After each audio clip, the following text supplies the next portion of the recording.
মাছগুলোকে ভাজতে বসিয়ে কী যে একটা বেকায়দা তালে পড়েছি। তেল ভালো মতো গরম হয়নি নাকি বুঝতে পারছি না, নাকি বেশি দেওয়া হয়ে গেল।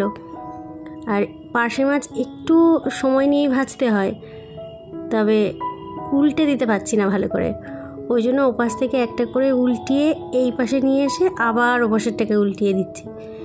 নাহলে সবগুলো মাছ আমি একবারে উল্টাতে গিয়ে এসে এক বিপত্তি ডাকছিলাম প্রায়। আসলে আমি দেখেছি যেদিনকে মন আমার ব্যস্ত থাকে সেই দিনকে এই ধৈর্য নিয়ে যে সমস্ত রান্নাবান্না করতে হয় সেইগুলোতে কোনো না কোনো একটা ফল্ট হয়। আজকেও এরকমটা হয়েছে। তেল বোধহয় ভালো করে গরম হয়ে পারেনি। যাই হোক, টুকটুক করে এবার ভাজি।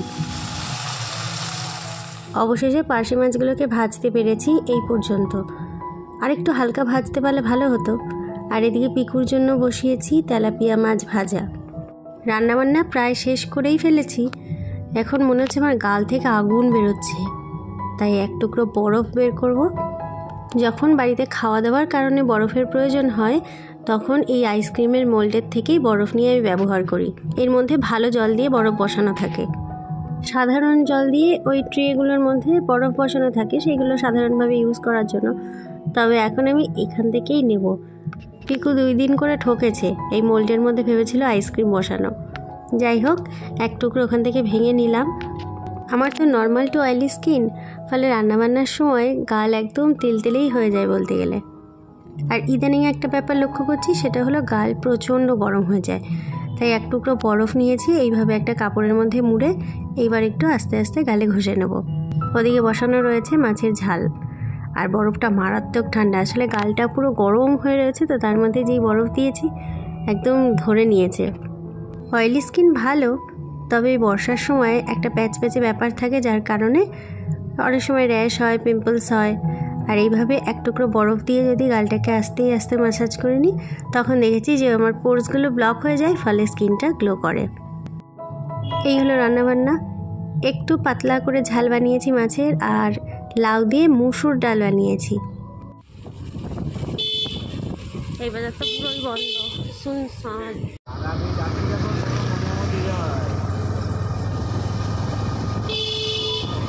একটা সময় এই পার্কে রোজ আসতে হতো পিকুকে নিয়ে, এখন আর আসা হয় না। এই পিকুর স্কুল ব্যাগের মধ্যে অনেকগুলো ব্যাগ রয়েছে, সব দেবো ব্যাগের দোকানে সেলাই করাতে, চেন টেন ঠিক করাতে হবে ইত্যাদি। আর আমি প্লাস্টিকের কয়েকটা জিনিসপত্র কিনেছি। এই জুতোটা দোকানের বাইরে এরকম খুলে রেখে দোকানে ঢুকেছি। আর দোকানের যে এক কর্মচারী রয়েছে, সে আমাকে খুব ভালো করেই চেনে, কিন্তু জুতো দেখে ভেবেছে তো দোকানে কোনো একটা বাচ্চা কেউ এসেছে। তারপর আমাকে দেখে হেসে কুটিবাটি বলছে, তোমার পায়ে এইটুকু নেই? আগামীকাল পিকুর স্কুল ব্যাগটা লাগবে না, কারণ ওর রয়েছে ব্যাগলেস ডে, ফলে যে অন্য যে কোনো ব্যাগ নিয়ে ও যেতে পারবে। আর স্কুলে হবে সাবজেক্ট ওয়াইজ প্রজেক্ট ওয়ার্ক, সেই জন্য ওর প্রয়োজনীয় জিনিসপত্র কিনতে গেছিল, আর আমি ঢুকেছিলাম এই প্লাস্টিকের জিনিসপত্রের দোকানটাতে।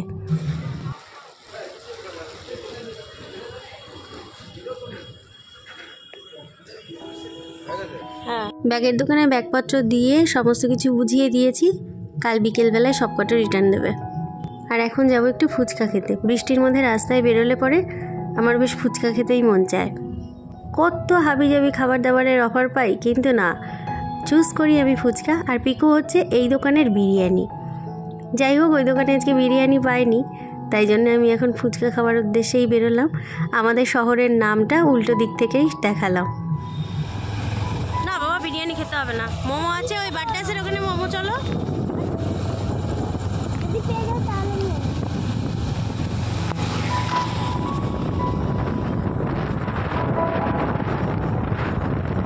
বাড্ডাসের ওখানে ফুচকা দেখেছিলাম আছে, হ্যাঁ ওখানেও ফুচকা আছে। তাহলে এখানে দাঁড়াতে হবে আর না থাকলে না খাবো, এখানে দাঁড়াতে হবে।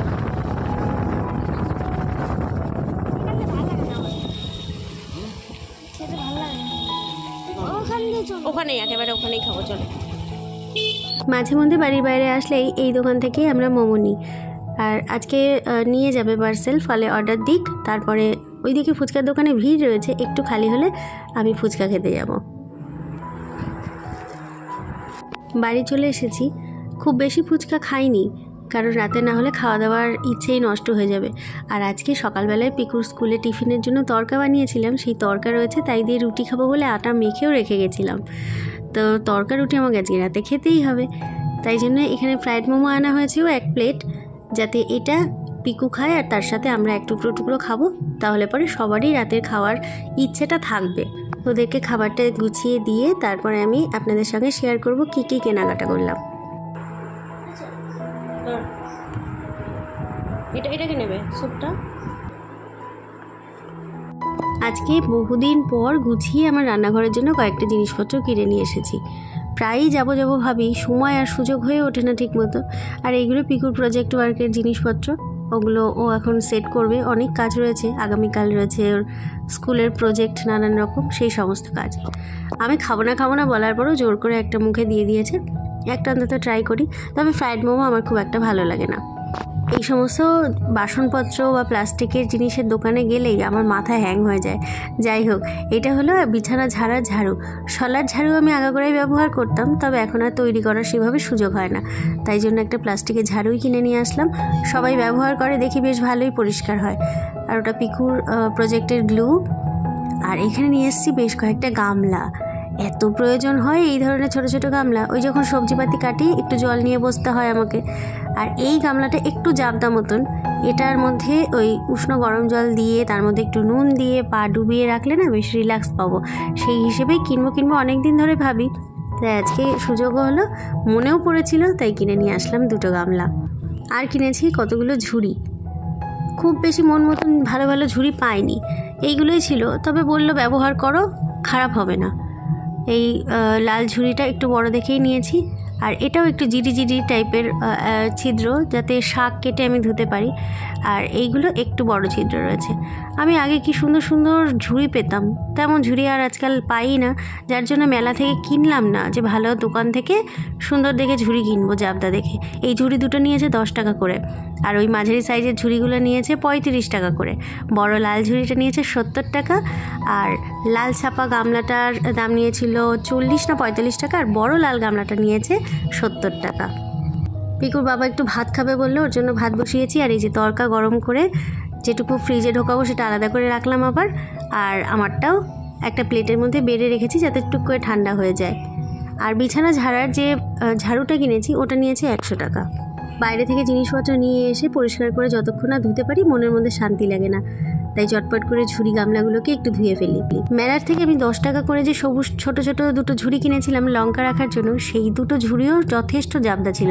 আর ঠাকুর ঘরের জন্য 2-1টা ঝুড়ি কিনেছিলাম, সেইগুলোও বেশ ভালো ছিল। তবে এইগুলো অতটাও ঠিক মন মতো হয়নি, তবে একেবারে খারাপ না। যাই হোক, কয়েকদিন ব্যবহার করি, তারপর দেখা যাবে।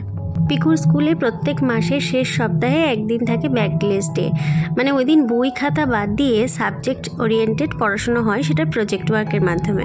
হাতের কাজ করতে করতে পিকুর সঙ্গে ওই জন্য ওই সমস্ত কাজকর্ম কীভাবে কী করবে আগামীকাল সেগুলো একটু শেয়ার করছিলাম। এই যে মাত্র 3টে রুটি বানিয়েছি, কারণ 2টো আমি খাবো, পিকু যদি একটা খাবে, কারণ তড়কা দিয়ে রুটি খেতেও ভালোবাসে। আর এইটুকু তড়কা রেখে দিয়েছিলাম আলাদা করে, বাদ বাকিটুকু ফ্রিজেই রেখে দিয়েছি। পিকু তো বাড়িতে এসে বলল যে মা দুর্দান্ত হয়েছিল তড়কাটা। ও সাধারণত রুটি খুব একটা ভালো খায় না, তবে আজকে দেখলাম 2টো রুটি পুরো খেয়ে নিয়েছিল স্কুলে। ফুচকা খেয়ে এসে আমার না হালকা হালকা মনে হচ্ছে কি একটু গলাটা জ্বালা করছে। মনে পড়েছে যে ঘরে তো কোল্ড ড্রিঙ্কস রয়েছে, তাই একটু বের করে টুক করে নিজে খাচ্ছি, পিকুকে লুকিয়ে, না হলে ও দেখলেই চাইবে। খাবার দাবারগুলো সমস্ত কিছু গোছানো হয়ে গেছে, এখানে একটু ঢাকা দেওয়া থাক, একটু পরে এসে আমরা খাওয়া দাওয়া করব। এবার ঘরে যাই। ঘরে গিয়ে 3 মাথা এক জায়গায় না হলে আমাদের সারাদিনের গল্প গুজবের কোর্সটা তো কমপ্লিট হয়নি।